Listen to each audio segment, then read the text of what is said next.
Trump wants to reopen Alcatraz. What's really going on? Picture this. A cold, isolated island in the middle of San Francisco Bay. Thick fog, razor-sharp currents. The Rock. Yeah, that Alcatraz, the prison that once held Al Capone, Machine Gun Kelly, and the worst of the worst. Now guess what? Trump wants to bring it back, for real. On July 17th, Attorney General Pam Bondi and Interior Secretary Doug Burgum took a little field trip. Not to a museum, not to a rally, but to Alcatraz Island. They weren't there for a photo op. Sources say they were scouting the place for real plans to bring it back as an actual working prison. The site, which has been a tourist attraction since 1973, is operated by the National Park Service. But if Trump gets his way, it could go from gift shops and ferry rides back to lockdown and steel bars.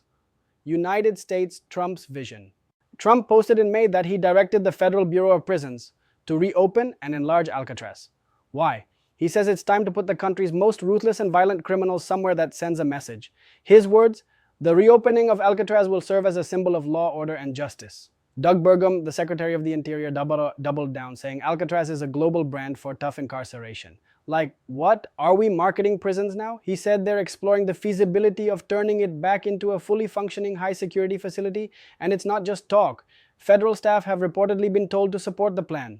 I had a backlash and the big questions. But here's where Trump wants to bring back the most infamous prison in America. The Rock might not be just for tourists anymore. How do you justify spending billions to revive a 60-year-old prison, on an island that was shut down because it was too expensive to operate back in 1963?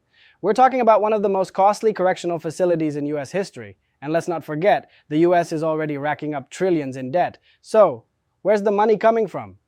Alligator Alcatraz? Oh, and if that wasn't wild enough, the Trump administration is already calling a migrant detention center in the Florida Everglades. Get this, Alligator Alcatraz. Sounds like a theme park, but nope, it's real, and it's raising even more eyebrows. The legacy of Alcatraz.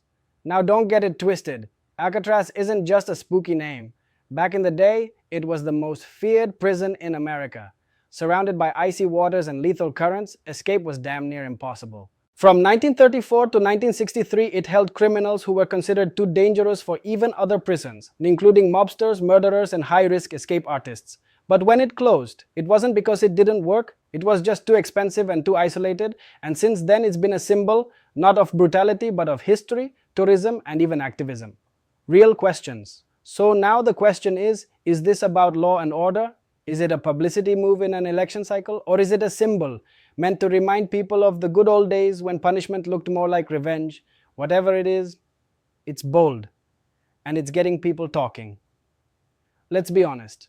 Bringing back Alcatraz sounds like something from a Hollywood reboot. But this isn't fiction. It's federal policy in motion. So what do you think? Is this about justice or just optics?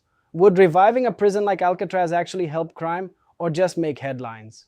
Drop your thoughts in the comments, hit that follow if you want more real news with zero sugarcoating, and share this video if you think people need to see what's really going on.